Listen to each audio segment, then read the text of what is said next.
So legendary listeners, today we have the amazing Josh McNamara, and I'm fairly confident he's living in the Gold Coast, but regardless of location, if you're watching the video of this, you can already see where he's staying at the moment, and I'm completely envious.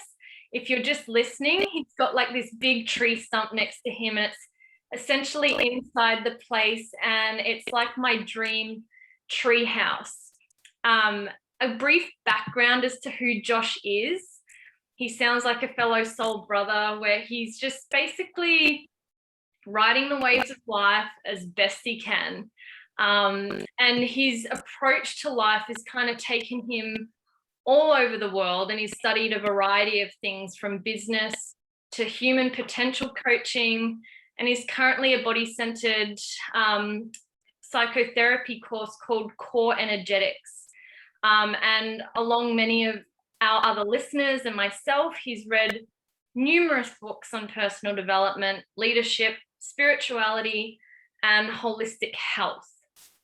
He's also worked all over the world in everything from banking to mining to tech sales, and is now living in a permaculture community on the Sunshine Coast in Queensland, which is also one of my favorite spots, and is learning heaps of cool new stuff about sustainable living, which I think we can all probably take a piece of that pie, because we're all probably forced to be living out of our own homes and our own space much more now. And for many years, he's been working through some of his own mental and emotional health challenges, and hopes to inspire and share more of what he's learned through study and experience to help other people, so that there's, understanding the tools that we can give to people.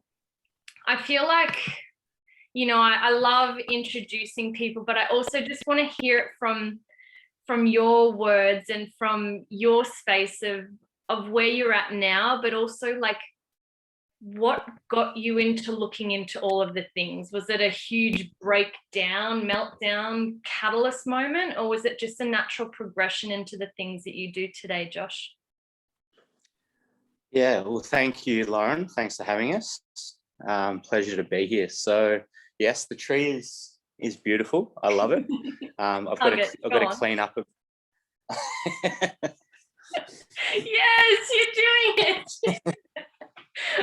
I do have to clean up after it though, so sometimes it can be a bit messy, but on the most part, it's nice, beautiful place. It's getting cold though. It's getting freezing here in the mornings, which I didn't expect coming from Melbourne. I thought my winter days were done, but not to be the case. So that's a bigger meaning of life. Winter is coming, folks. Yeah. So. Where to start? I guess my present reality is that I'm, as you mentioned, living up on the Sunshine Coast, up on a beautiful property. It's a community of about 250 people, and it's got permaculture standards. That's kind of its driving force, and it's been around for about 30 years. And they have all these beautiful blocks of land and dams, and kangaroos and wallabies come right up to the back door, because there's no dogs and cats allowed on the property or on the whole area. So it's just a wonderful place for doing some of this harder type work. And and living in nature has always been, it's obviously good for all of us to do that. But so loving that. It's not without its challenges at times though. We had 10 days of rain in a row, so had a bit of a rough patch over the last few weeks, but rode that wave in, and feeling better. But what got me into, I guess, looking in was probably it started, like, I've always been curious, always read, like Mum will tell you that I've got boxes and boxes full of books at home. Even as a teenager and young kid, I just I was always so curious about learning about everything, and that kind of carried into study. And then I guess the catalyst when I really started to look at mental health and personal development and really going deep into it was when I was living in London. I was working in a bank, And as you can probably imagine, at 22, 23, I was burning the candle at both ends, having a great time, partying on the weekends, traveling, and then rocking up to work on a Monday and working in this very serious, suited up bank, doing stuff that probably wasn't, exactly what I should have been doing, but it allowed me to do everything I wanted to do over there. And there was one day where I was on the tube and it got stuck down below, and I had a bit of a panic attack. And it was the first time I've ever experienced anything like it, and thought I was dying. Thought, as anyone that's had one before would realize, it's not a fun thing. And from that point, it scared the shit out of me, to be honest. And then I guess you always have that fear that it's going to happen again. So, and so then it starts to reinforce itself. So then I think that's what the starting point really was for me, getting into looking at the mind, looking at, how our thoughts and emotions affect us and how to work through that. And then I read a book called Power of Now, and that was a really catalyst point for me as well. And yeah, from then on, I realized that I've had a few breakdowns over the years. They tend to come about 22, 29, 35. So yeah, around about every 6-7 years. And it's, I've learned a lot from those times. It's because I've always taken things too far. Like I've just go, success. And then, so there's been some really beautiful high times in life, but also some crashes, which I'm sure everyone can kind of resonate with. And yeah, I think those really hard experiences reinforce the need to really look at myself, look at why these things keep happening. Why have I got certain habits? Why do I keep kind of attracting certain moments in my life? So yeah, and that kind of came in. And I guess the big catalyst in the last few years was when I went out to Peru and I did an ayahuasca retreat about, in the middle of the jungle, which, just kind of opened me up. I became, like a lot of the things that had been suppressed for a long time, it started to come up to the surface. And that was when I realized I needed some help along the way, some coaches and therapists and people that, could support me along the journey that I didn't really know I was embarking on at the time, but now realize that I'm well and truly in the middle of it, which is kind of scary and exciting at the same time.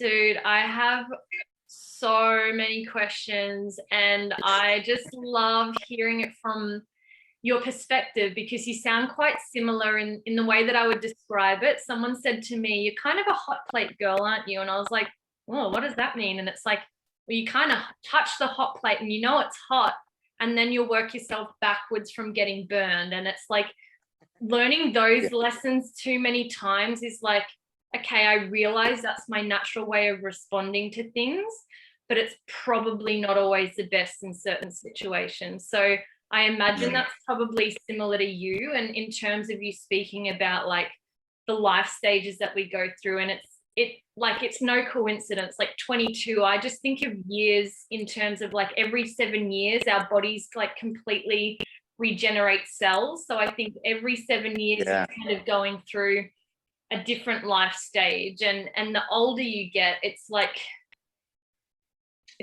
unlearning everything you've learned to actually come back to who you really are. And it's a really kind of mind-boggling ascension in a way, because you do all of these things when you're younger, or you go, "Oh, it's fine now," and you hustle, and then it's like you end up from those experiences, which I got from you. I actually love that you said, I keep attracting these things in. So the fact that you're able to like take responsibility and ownership, is that something that you've always had the ability to do, or has that been something that's been developed as you've gotten older? I'm seeing a shake of a head there like, nah, girl.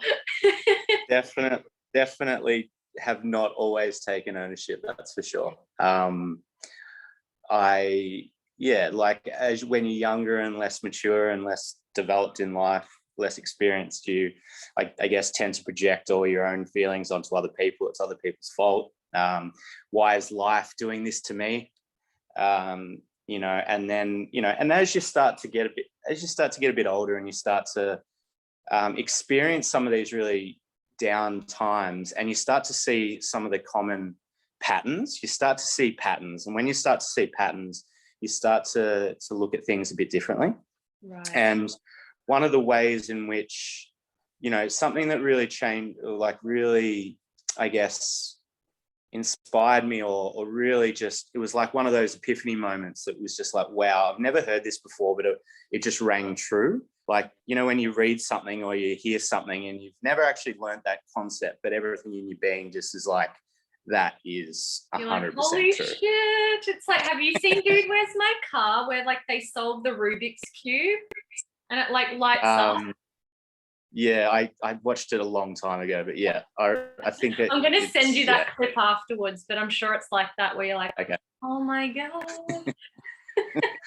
But yeah, it's like this 7-year cycle, or this 7-year increments are really kind of exciting to me. Is that, for the first 7 years of our life, we're pretty much all emotional. We're just energy in motion. We're crying, we're upset, we're angry, we're happy, we're this, we're that.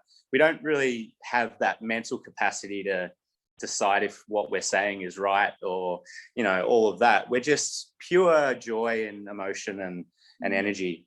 And then as soon as we get to around 6, 7, we start to go to school and we start to develop our mental orientation. So we're learning how to behave in the world. We're being civilized a little bit, and we're learning how to behave, with other kids and other people, and learning mental constructs. And then as soon as we get to around 14, another 7 years, we're starting to develop more of our physical nature. Like we go through adolescence, puberty, we start to have relationships, we start to become more, I guess, attracted to to other people. Yeah. And then as soon as we hit 21, it's like we're now an adult. So we think. We are fully cooked. Oh, and so how I find that really were. interesting. Yeah. And I feel like we start to we start to attract again and again every probably 7 years, maybe not for some people, but the things that we haven't learned, like we haven't learned our lesson on that yet. So they'll keep repeating themselves. So I find that fascinating. What's your repeated lesson, dude? My repeated lesson was that continuously thinking that success, or striving for success, and that success is what's going to make me feel better, or make me feel loved, or make me feel okay in the world, was that. And it's taken until the 35 cycle for me to kind of let go of that a little bit and be like, all right, I don't have to be successful for all the people around me to still want to know me, to still love me, to do all those things. And there's more to life than being successful. So that was one. Another big one was, I think I forgot how to feel properly. Like, I think that it's one of my big things that I've learned over the last few years, especially when I was in the ayahuasca ceremony, was that feeling was not something that just I could do naturally. Like, allowing emotions to come up, to feel them, to be with them, to actually go with them was, I had so many ways of suppressing, some conscious, some unconscious. And I think that's been a big lesson, is learning how to feel again. Yeah. I appreciate that, particularly from the masculine energy. And that's what I'm loving about where I've stepped up in my game of, I have like quite that like masculine go-getter energy when I'm working. But like, if we look at each other, it's like I can see you're innately masculine and that like I'm innately feminine. But stepping into your feminine of like owning emotions, I find that quite attractive in men. But like, we're not taught that is a thing to embrace, or we don't see it as something that we don't see like our parents doing it, or we don't see a lot of people doing it around us. So it's like this patterning we become conditioned by what we're surrounded by. So what you've done by putting yourself around people in the permaculture and places like that, where they're all working on themselves as well, it's really, really cool to see yourself start to level up and learn more things about yourself. Like, I can imagine the ayahuasca retreat would have been fucking intense. Like, I just reckon that just would have, sorry to swear, but I just think if you'd been blocking yourself up until that point, I'm not sure what age you did it. I've never done it. I'd be curious to hear your experiences in it. I've done mushrooms multiple times, and that side of things, I think that's really cool to access new levels of your brain, and not doing it in a way to abuse it as a drug. And people listening here are probably like, you've done mushrooms? This has only been recently from where I'm living, and we grow them ourselves here, and it's just such a I make it like a sacred ceremony. I don't do it with the intention to go in like, oh, I'm going to get messed up and I'm going to get crazy. It's like you do it in terms of, this is a sacred medicine. It's an ancient healing, and it allows some people to go into it like and heal something from past lives ago or from childhood, which is where we carry so much trauma. And so for me, I feel like I'm releasing all of these things and have been born into a new me, or like the me that I always was but didn't know was there. So I'd be curious to know whether you feel the same about ayahuasca, or whether you've done mushrooms or psychedelics or anything like that. Yeah, I definitely resonate with what you're saying. It's I've never used, well, I'm not going to say I've never used, but like, I don't think they should be used as party drugs. They, people have some mushrooms at festivals and things like that, and that's fine. But I've never really seen mushrooms. I would never. You just don't do ayahuasca in that environment. No, it's not worth it to anybody. So yeah, you just wouldn't. It's not something that tends to make you feel great. So it's it can, but you've got to go through a bit of a journey before you get to the joy. And so yeah, my experience in Peru was that I'd actually come up against it about like a fair few years earlier, around about 7 years maybe. And I was traveling around South America, and I came about, one of my really good friends was doing it, and he was doing it properly out in the jungle for like a month at a time. And I was just like, holy shit, how are you doing this? And so I was so intrigued that when I got into Peru, I went on a mission to see if I could find someone to do it. But I hadn't got myself ready. I hadn't like really looked at what my intentions were. I didn't. And so when I did find someone, but I didn't have the experience that I was looking for, and I just, it just wasn't what I thought. And then all of a sudden, 7 years later, it comes around. I'm back. I was going on a trip, and all of a sudden, all these conversations popped up. All of these kind of moments where you just synchronistic moments where you're just like, okay, all right, I feel like I'm being called to go now. So I booked it, went over there, and and so I went over there and I did it. Like I got my body absolutely feeling great. I was practicing breath work and meditation before it, because I knew that would be a big part of getting through hard stages. And we had a beautiful place, beautiful retreat. We had good shamans that were experienced. I'd done my research and I'd prepared properly, and that made all the difference. And so, wouldn't recommend anyone just go out and go to Peru and just get out on a boat and just trust anybody. It's something to take seriously. And so it was like the first night I did it, it was four drinks over a week. And the first night I did it, literally, it was like this substance was just circulating around my body, just going, oh, yep, we're gonna talk to this, we're gonna talk to that, we're gonna bring that one up. And so it was a little bit painful that night. Like, and when I talk about pain, I'm not necessarily talking physical pain. I'm talking mental, emotional anguish, anxiety, what's happening to me, that kind of pain. And the second night was just like, it literally just blew my head off. Like, it was like drinking from the fire hose, and literally just so much was coming up that I just couldn't breathe through it. And it was a really, really difficult 4 to 5 hours. And the next day I was a bit of a wreck. It was like I'd, faced the dragon, and literally I was having anxiety was coming up and all kinds of stuff was coming up. And then I was nearly wanting to quit and not do it anymore. I was just like, I'm just going to get sent further into the abyss here if I keep going. And then anyway, there was a bit of a breakthrough on that third night. Like, I don't know how, I don't know what happened, but literally something happened. I could use my breath to control what was going on. It was still hard moments, but overall it was a lot more manageable. And then the fourth night, I was actually experiencing a lot of bliss and joy, and dots were getting connected in my head.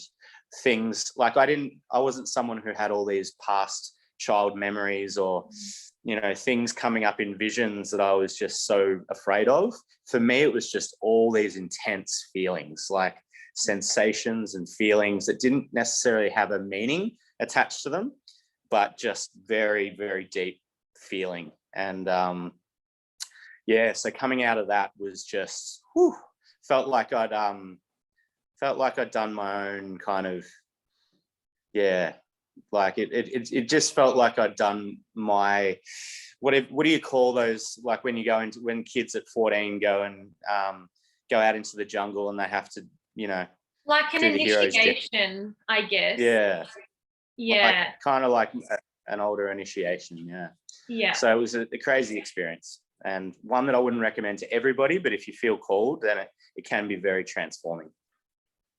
That's just amazing, because like we do start at some point. I think most people go searching for the bigger meaning of life, and like it's such a big question, and it is individual to yourself. And I think through adversity particularly, there reaches a point where you start looking. Like, if everything is good in your life and you're floating around and you're given everything, I think, that's like, or you've never struggled through something mentally, physically, whatever, there's kind of no reason to go looking, because everything's kind of good, right? And the fact that you went in like not knowing anything, I think there's, a part of me that just is like, wow, that's freaking amazing, because it's led you to be where you are now. But in terms of like that maturity side of going in and saying like, I didn't have an intention, and I think it really is so important to set intentions, not just in practices like that, but just in your day. Like, what am I trying to get out of this interaction? What am I trying to get out of this practice that I'm doing, this book, this food? And when we set intentions, it really forms like the trajectory of how our day can unfold, and then in the bigger picture, our life. And so if you've never done something like that before, or you don't set intentions regularly and you go, well, nothing happens to me, it's like, that's because things can happen for you, instead of trying to blame or put the blame onto other people. And it, whether it happens when you're 80 and you come to that realization, it doesn't matter, because you get there. So I know a lot of people go, well, I'm too old to start now, it's too late. And it's like, it really isn't. I think you will probably understand that you probably feel much younger than when you were back then, of like, I have such a different view of life, and I have so much to offer now. And with your story, that makes it so much more relatable. And I'm sure that hasn't come without, dipping back into emotional turmoil at times. But now that you have the tools and the support network, it's like, I'm sure, you could actually go back into an ayahuasca retreat and approach it again and get something different out of it. Is that something that you're wanting to do, or do you feel like you've done your work in that area and that your time is invested now in the community and the permaculture side? I'm not going to rule it out. I just don't think that I necessarily need to go back into and have such a full-on experience again for a little while. Yeah. Like, I think at that point in time, I think I needed the dam to burst a little bit in order to send me on in a new direction. Like, it was kind of like it needed a jolt, in a way. And so I think that definitely jolted me. But what it also taught me was that, not everyone is in a position to be able to give up, because I've had a fair bit of time off work over the last year or so, or 2 years, and so giving myself that space and time to really integrate and do a lot of that stuff. Not a lot of people are in that space where they can, most people have got kids and family and work and things that they've got to do. So I'd say for the most part, people should do things bit by bit, slowly over time. But some people get called for a big jolt, and that's what I felt that happened to me. And now, I'm doing a course called Core Energetics that is slowly and incrementally bringing up the same things, but in a lot more easy to digest way. It was the analogy that I've got is that, we've all got these beach balls underneath the water that we're using up a lot of energy trying to keep under the water. And, like, a lot of the time it's better off bringing up one beach ball at a time, looking at it, integrating it, working through it, rather than doing, say, what I did in ayahuasca and bringing them all up at once. And so whether they brought up everything or not, it's kind of just a little bit of an analogy I think that people could resonate with. I think that we've all, if you think that you don't have your own beach balls that you're trying to keep under the water, then, I'm here to tell you do. But I would say that looking at a slow and steady progress is probably a better option for many people. I love that, dude. For some reason, my mind went to when you're talking about it, I'm like, man, I love the beach ball analogy, but I thought of it in terms of like pimples. It's like pop one pimple at a time. Otherwise, you're going to have like a real bloody mess. Like, because, some people are called for like a big job. And I think there are a lot of us here on the path of being the teachers. So we need to go through lessons quite early to break us essentially, or move through the bloody mess or whatever it is, and just go, okay, I can handle that, even though it's a bit scary, but to come out now on the other side, and now you're given like a framework about how you actually integrate and teach that to other people who aren't able to, or like may not ever go in that like crazy in-depth realm, which they don't have to. We're all individuals with different paths. And I think that's one of the biggest things I've learned in my teaching. I get so passionate about what I do that at one point I just wanted to draw everyone in, and it felt like, you're convincing people versus be the example and just lead by example. Allow that to come in organically. The right people will come to you at the right time.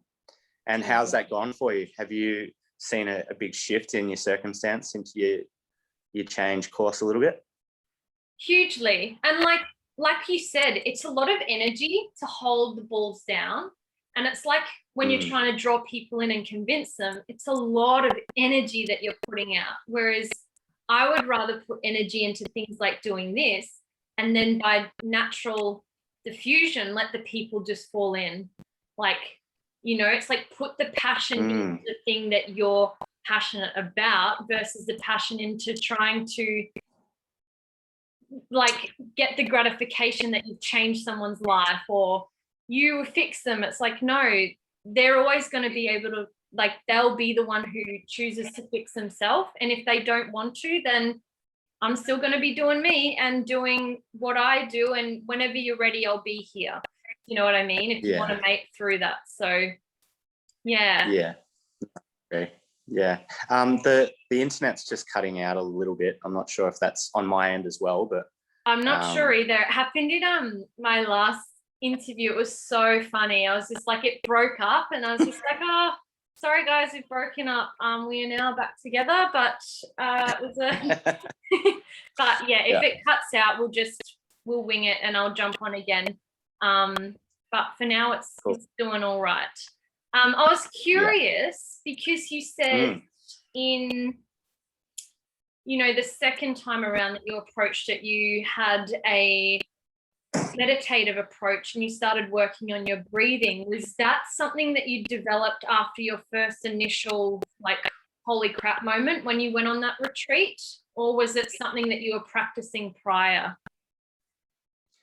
So I'd started studying human potential coaching at the start of that year, and we did a bit of a mindfulness course, and that really got meditation and following the breath and that into my realm.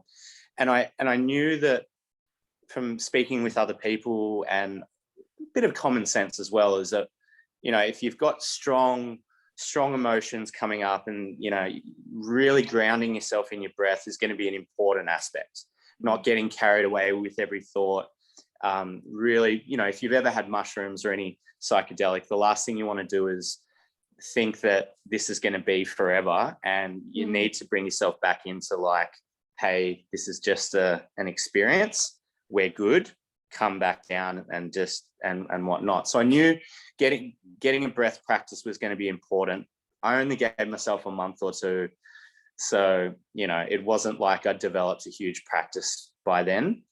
But in saying that, coming out of it, I was writing my journal, which I've actually turned into a long kind of ebook thing about the whole experience. But like, I was writing in my journal at the time, and, you know, just capturing all the feelings, all the insights, all the things, you know, after every experience. And one of the first things that I wrote down was, I have not been breathing properly my whole life. This is going to be a part of my future.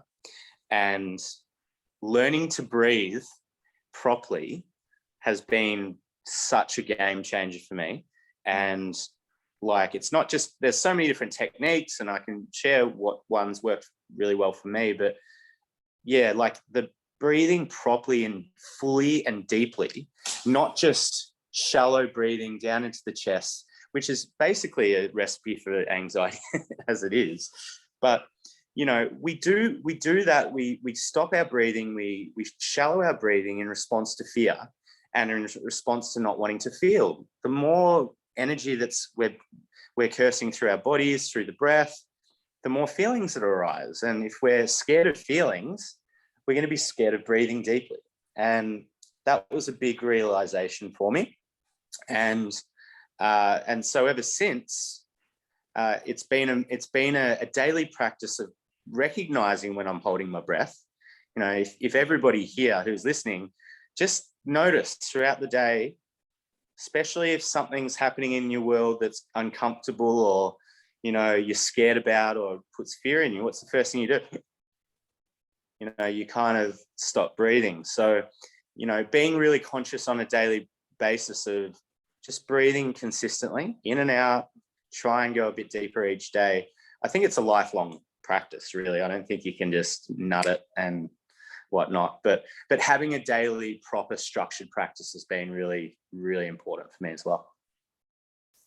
I'm 100% the same. Like, in terms of, I love bringing it into my morning routine. I'm definitely like a morning person. I think it makes the rest of my day, I guess I just set the intention then for the rest of my day. So it's like waking up and sitting there, and I literally just follow my breath in and out. And while to some people that might sound silly, it's like when you're focusing on one thing at a time. This is how I describe meditation.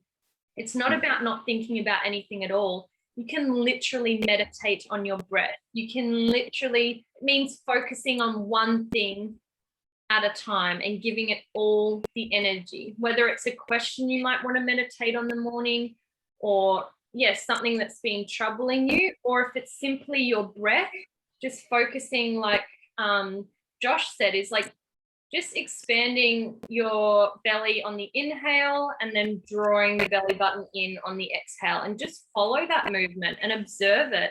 And you might notice that you're not feeling it in your belly, you're feeling it in your chest, and you're feeling constricted in your neck. And that's probably a good sign that you're a chest breather.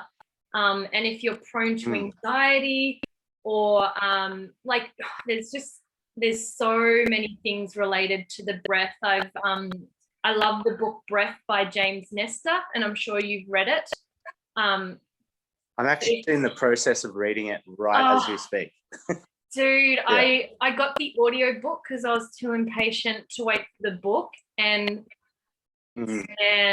we should have another chat about it when you finish it. I want to get the actual book, but it's so incredible. Yeah, it is. It is. It's one of the Bibles of breath work, I think, for sure. Dude, it's so cool when other people like know what you're talking about and like have that similar, I guess, language that you can speak of. But breath, it's a bit like sleep, really. I think it seems so underrated, but it's like, but if our breath isn't in the right functional form, it's like nothing else is going to be working well. If you can't breathe with your movement, whether it's in a workout or whether it's in yoga or whatever it is, your body optimization isn't at its peak. And that's why I love emphasizing people who love focusing on their breath and looking after themselves through sleep, because it's actually like doing less gives us more energy in the greater scheme of things. Yeah, for sure. And I think with, if you think about it logically, the less air, oxygen, life you're bringing into your body, the less oxygen your cells are getting in every area of your body, which means that you're not living, to your potential at all. Like certain areas of your body, as well as, muscle constrictions based off, childhood events, things like that, block the flow of energy and life throughout the body. And so some areas of the body are going to become undercharged, which we say in core energetics, which means certain areas of the body won't get enough energy. And then other areas of the body will get too much. And so there'll just be this disjointed flow of energy in the body, which then can cause all kinds of different dis-eases. And, and so I find that fascinating is that, just getting into a habit of not even necessarily starting a breathwork practice. It's not going to be for everybody, but just getting in that habit of noticing when you stop breathing, or when you're really just shallow breathing, and just getting, and that'll just be a daily thing that you develop over time. And I guarantee you'll feel a lot better. And if you can't like grasp the concept of, I can't tune into my breath, notice when there's drama, when you're struggling, or even when something really good's happening in the day. Even when you're excitable, your breath can change. Or when you're feeling in a really good moment and you go, in this moment, I'm just going to choose to check in with my breath here. In each one of those moments, whether it's like nervous, excited, calm, just literally observe what your breath is doing. And like you said, it's like writing it down in a journal, because when we don't write it, we don't see it. And the documentation process, I think, of knowing where we've been, it really has helped me in terms of going, wow, like, is that what I used to do? Or is that where I used to be at? It's such a helpful process to observe that. But then there's also that, that healing trauma side through writing. And I love writing personally in a variety of different ways. But I think when we actually write it down, it allows us to process it twice. So it's like, I've thought about it. Have you ever written with your left hand? Oh, that is a good one. I might need to add that. At the moment, I'm typing in my journal because I have so much and I've run out of books. So I'm like, oh my God, I'm literally just, but I do love writing. So I might grab another one and start doing it left-handed. It Jesus. activates the other side of your brain. Yes. So it activates the other side of your brain, and it's, you know, it's so underdeveloped, kind of like your own child or your own child's self who's trying to write. And what you'll notice is the first thing that'll come up is your dominating side of the brain going, just give it to me. I'll do it. Like, why are you taking so much time? That doesn't look good. So you can see that inner critic just come straight out. So it's kind of fascinating little exercise to do. Oh my gosh, I am so going to integrate that into my daily practice. I love it. Yes, Josh. Yes. If you were here, I'd give you a big squish. That is amazing. We'll have to catch up because Sunshine Coast is one of my favorite spots in Queensland, and I grew up in Queensland, so that's really cool. Yeah, it's beautiful. I'm sure it's just as beautiful over in. Are you in Perth or are you? We're in Secret Harbour, which is right near the water, and I've literally moved this year. I spent 6 years in Tasmania, created my life there, bought a couple of houses, and then quit my job as a paramedic and decided to move here after, kind of a whole heap of different jobs from there, from yoga teacher to massage therapist to being a barista.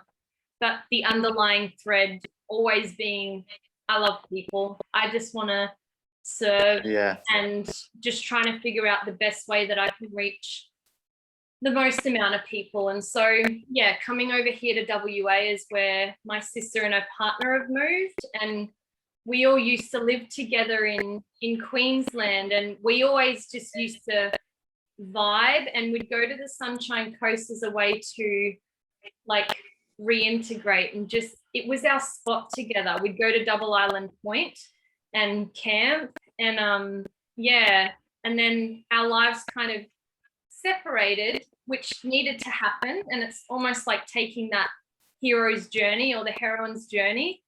And then, you know, I decided to shift my life over here with them because I felt like I just intuitively knew that's where I needed to grow, because I didn't feel like I was growing where I was. I was just, needing to expand into the me I know I am, which is, it's definitely coming, that's for sure.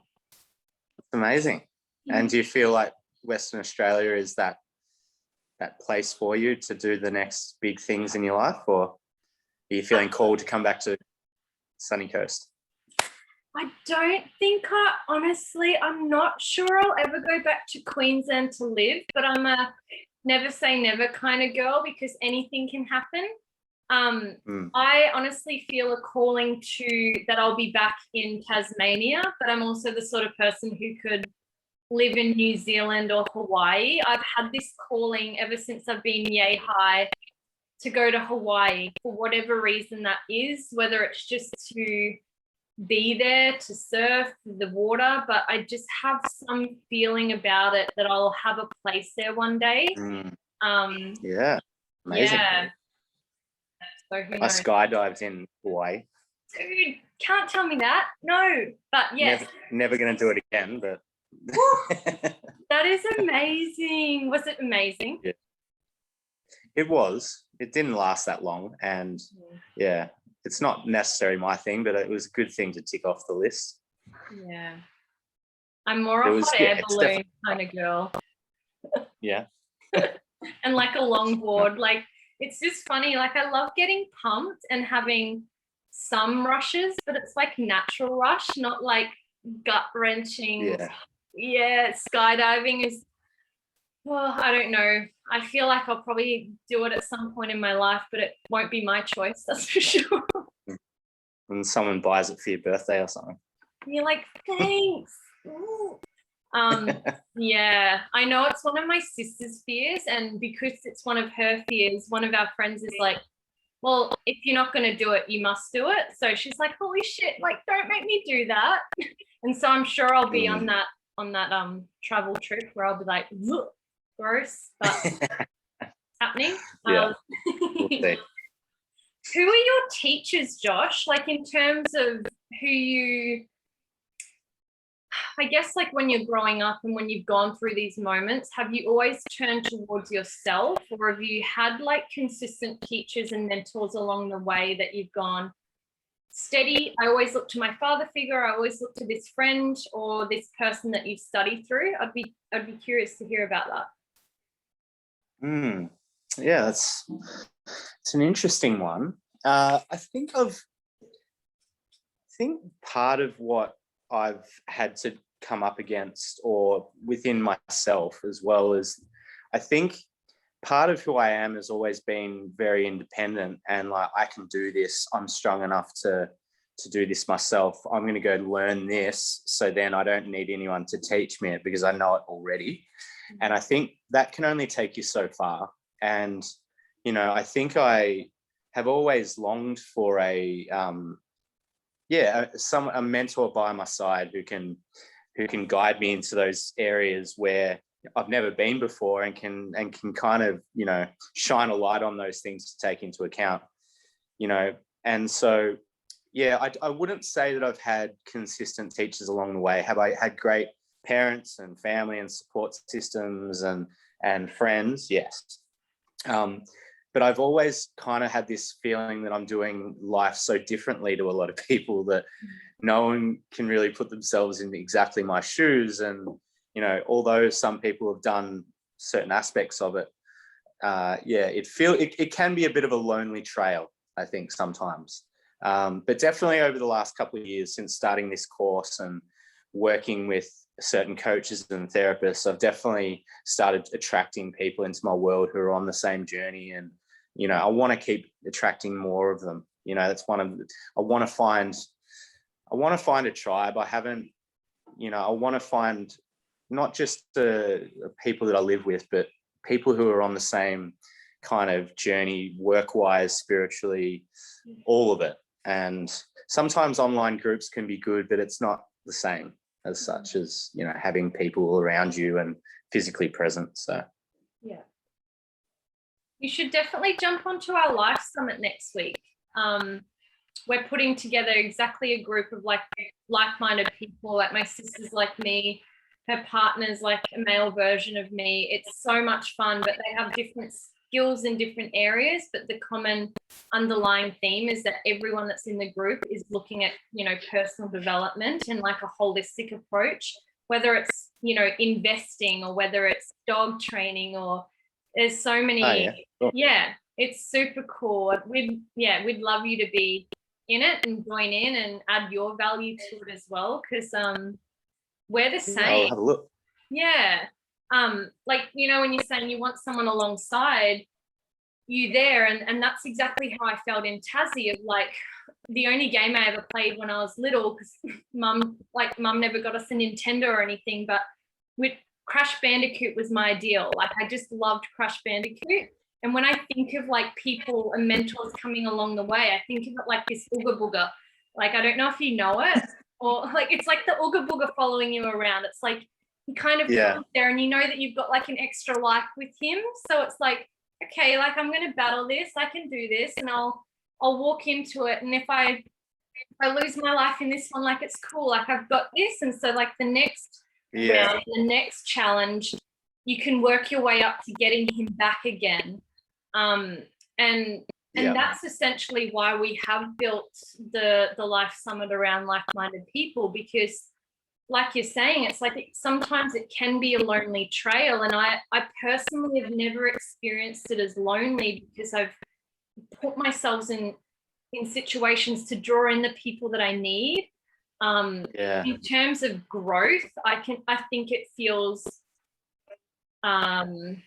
you can feel limited, but there are more people like you and I, more people than you think. And when you put it out there, you realize that there's a whole pool of people waiting for someone like you. And it's like, our team wants you in there. We want people like yourself that can speak to not just like one thing, but it's like you can talk about like personal development, leadership, core energetics, psychotherapy, your own story. You're going to have a take on that is going to be different to how I deliver it or understand it, and somebody's going to resonate with you more so than me. And that's why, you know, masterminding or group situations are so cool, because we're not always going to like everyone or learn the best from everyone. And No. like what you said earlier, you'd heard certain things come up before, but then it came up at one particular time when you were ready to receive that information, and it somehow assimilated. It was like, oh, but the way that they said it or the way that you read it, it's like light bulb moment. Yeah, I totally resonate with that. And I think you're right. I do need to put myself out there a bit more and start really attracting the people that I really want to. And I guess there's just been some limiting beliefs and fears that have kind of held me back from fully jumping into my powers, if you will. But, you know, I think I'm on that journey there, and I think I'm in the right place for now. But like you probably realize, things can change quickly. It'd be nice to stay in the one place. You know, I got back from Bali at the end of last year. Well, that's an interesting story or life event for me. Last year I finished up a job at the end of can't remember exactly, 2019. And I had a couple of months off, and I started this daily breathwork thing. And all of a sudden, I had planned on getting in my car, driving up the coast of New South Wales, Queensland, and finding a place up here. And because I was going to start this course in Brisbane. And all of a sudden, bushfires were happening, shit was going crazy, and like it just didn't feel like the right time to do a road trip up the coast. And then all of a sudden, within weeks, all of a sudden, like everyone I talked to would mention something about Bali. My news feed was just Bali, Bali, Bali. All these things kept happening, and I was like, all right, okay, I'll look at it. So I jumped in, started researching Bali, and my whole body just lit up. And I was like, okay, all right, let's go to Bali for a month and we'll see what happens. Just so happened it was end of February, early March last year. And I got there, and then within 2 weeks, all of a sudden, you know, the whole world started blowing up, and, you know, the government was saying everybody's got to fly back, and, you know, you've got to get home as soon as possible. We don't know if we'll ever be able to get you back. And I had to sit with that for a couple of weeks, and I was like, "Oh, is that really the best move for me, or does it feel better to stay?" And yeah, there was a lot of fear coming up, a lot of stuff coming up at that point. So I sat with it, and it was a resounding stay. So I didn't know what was going to happen. I didn't know how long I'd be there or stuck there, but I just knew that I had to stay for some reason. And so I ended up staying, and I was there all year. So I was supposed to be there a couple of weeks, and I got out on December 17 and spent, you know, Christmas in hotel quarantine in Melbourne. Dude, what the hell? That is amazing. Yeah. Wow. So where have you moved from? And did you come straight back to looking at a spot to live in where you're currently at now? Yeah. So before that, I was in Melbourne for about a year, and then I finished up that, went to Bali, and then something towards the end of my year in Bali was like, all right, I feel like I need to get home. My niece was born. I wanted to see her. You know, it just felt like it was the right time to get back. And so I had to do the couple of weeks in hotel quarantine, which was interesting. And then all of a sudden, New Year's Day, I was out, and I was, you know, back in. So I went back to Melbourne, and I caught up with family and friends. And then a few weeks later, I just jumped in the car, and I was like, all right, I'm going to go find home up in Queensland somewhere. And I had no idea where I was going to live or what I was going to do. I just knew that I wanted to live somewhere up here. And as I started stopping in all these beautiful towns along the way, I was like, I'm going to get a sign that this is the place that I should live. And as I went through them all, I was getting the sign for every one of these places. I was like, these are all amazing. And I was starting to stress out a bit because, you know, the rental market in Queensland and all around these beautiful areas are so packed at the moment. And then I was like, oh, this is yeah, it was pretty difficult trying to overcome the uncertainty around all that. But I was like, stuck with it. Did a 5-day workshop for core energetics in Brisbane at the start of Feb. And yeah, anyway, 2 days before that finished and I was about to be homeless, a lady offered for me to come and stay in her house up here in Crystal Waters or in Sunshine Coast. And now I'm working out in the land for part-time and get to live here for free and do all of that. So it's pretty amazing. You are an inspiration and a fellow soul brother, I feel. Definite kindred spirit in terms of you go with the feeling and it's almost like you can't explain it to the people who are so stuck in 9 to 5 or who are so stuck in never having taken a chance on a feeling like you were talking about.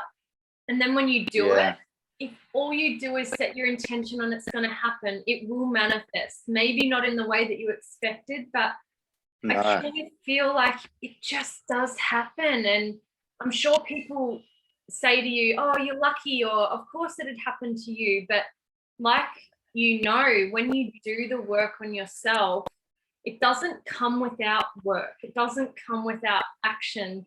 So it's not just sitting there going, oh, I really hope something good happens today. It's like, what good are you putting into the world in terms of keep putting that good energy out and you will receive, like, and it may not be like someone might not be thanking you, or you might not be getting a gift, but these moments, it's like rewarded however many times later, not having the instant gratification and not having that as your reason for why you put out good in the world, just doing it because you know it feels right. And it's super cool. Yeah, it's really like, I guess it's being able to distinguish what's intuition and what's feelings and emotions is really difficult sometimes. And, you know, your thoughts are telling you one thing, your feelings are all, you know, and I honestly feel that my breathwork practice has allowed me to reach that moment more consistently where I'm at complete peace and I'm tapping into a part of me that I can't do throughout most days when you're in your head and, you know, things are happening and flying around. But if for, you know, even if it's just once a day, you're able to sit in that for a few minutes after a breathwork session or through a meditation or after going to the gym or whatever it is for you, by sitting there and listening, trying to listen to what your intuition's telling you, you can start to make better decisions. I think, you know, decisions are everything. What decisions we make or don't make are the things that, you know, really impact our lives. So it's a matter of, am I making the right decision? Well, the only way you know is if you're making the decision from a heart-centered, gut-centered place, not just a logical brain decision that, you know, can change and, you know, quite drastically sometimes. So. Completely agree. So what does your practice look like now? What does a day in the life of Josh look like from when you wake up to, when you hit the sheets at night? So at the moment, my breathing practice, I'm trying to keep it morning and night because I get the most benefit out of it. But, you know, there are days where I don't, you know, or it doesn't work out that way.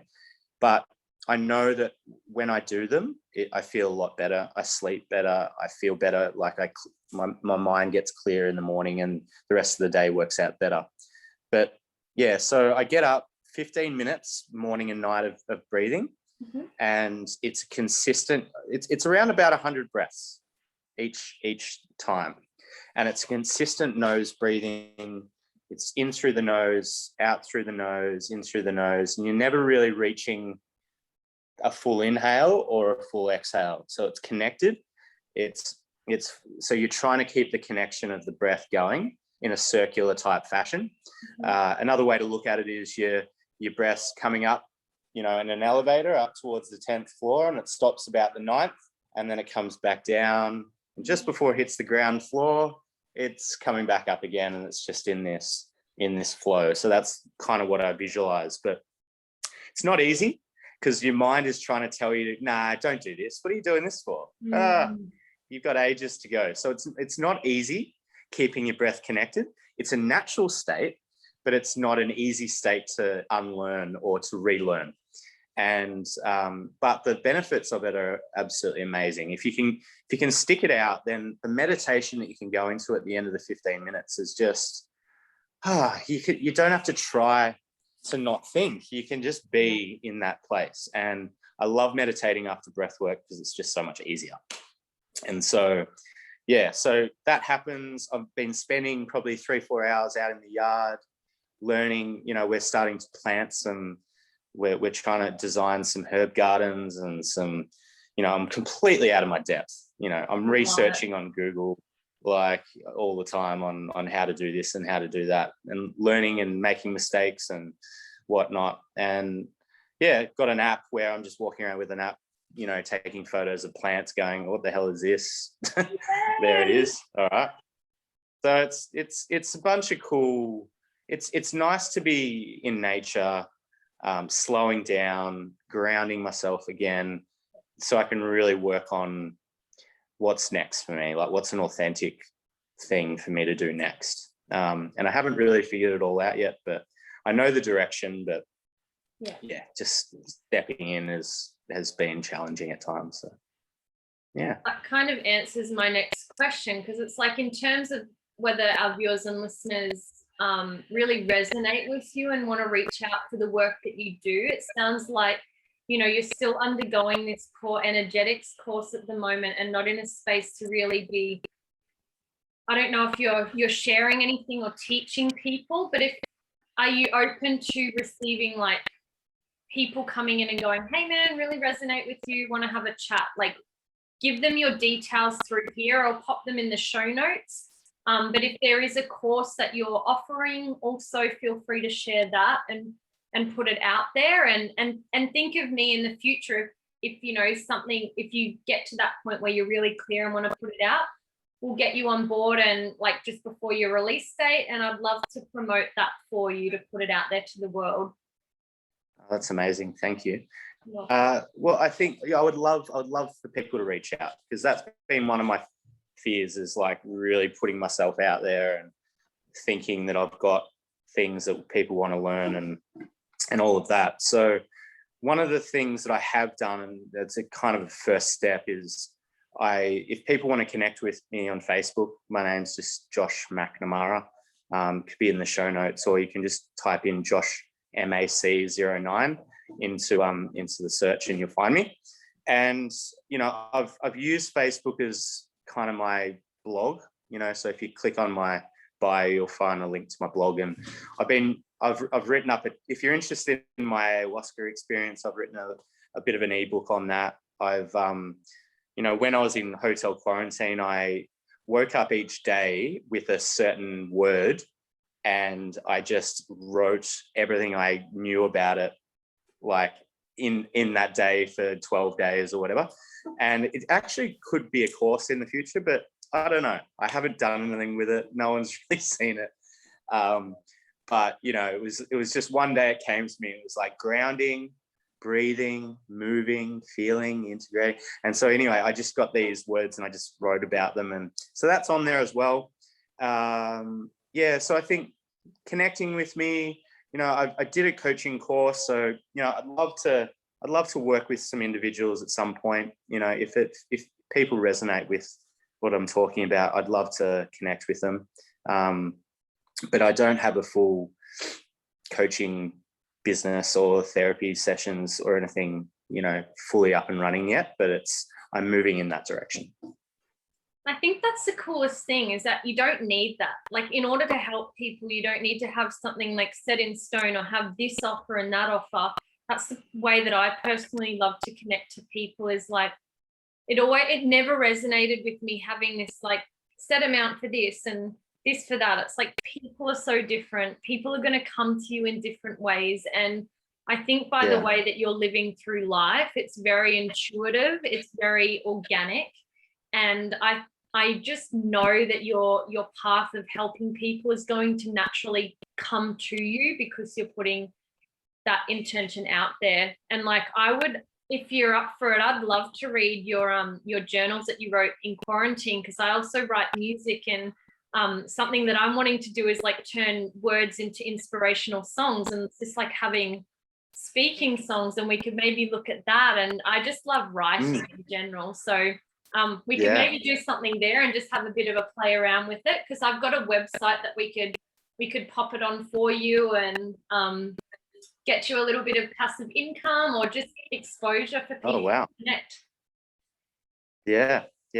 There's so many things that I've written and drawn up and planned and all of that. It's now a matter of actually just showing people and putting it out there. But it's all part of the journey of trying to figure out where the truth is. Like there are days where your doubts creep in, and other days where you're feeling a lot more confident and a lot more like, and I think another thing for me is that I've always been kind of like, you tend to look at your own network of friends and family and people thinking, I don't think any of them would like it. But there's a whole world of people out there. And so it's just this negative thinking that you just got to get past sometimes. I think this poster says it all, like, break out of your box, this skull brain box, get out of it. And like, I'm sure your ayahuasca trip would have exposed you to, oh my God, we are one with consciousness, and we are so much more than just our body and our little pod. We are such a collective, and I certainly want to keep in contact with you. I want to have these kinds of chats regularly. I want to share stuff because I genuinely love everything that you're into, and I want to learn more about permaculture as well, because the sustainable living side of things it's epic, like knowing when to plant things, knowing what to grow, how to design things in an optimal way with the sun or whatever it is. I'm sure I'm butchering this, but it'd be cool. It'd be cool if you want to use me as your guinea pig for like, hey, I'm learning this, no idea what I'm doing, searching it, just send me a photo through or a message, and I'd love that. Yeah, for sure. I'm definitely a novice and a beginner, but as I start to learn things, I'll share. Perfect. Appreciate you, dude. We shall wrap it up there. I'm going to keep you on the line just after we close this, but thank you so much for just sharing your story. I certainly feel inspired by you. I feel like I already know you. It seems like, one of those things of, hey, haven't we been friends for ages? It's like, oh no, that's right, I stalked you down on the internet and just sent you a little random message that you said yes to. So it's all it's the way. Thank you for doing thank you for doing that. This wouldn't have happened without you, so happy to be here, and I loved our chat. So me too. I really loved it, and I love your tree. That's not an analogy for anything. If you're watching the YouTube video, there is literally a big tree beside him inside the house. If you didn't quite catch it, it is amazing. Yeah. Thanks, Josh. See you later. You.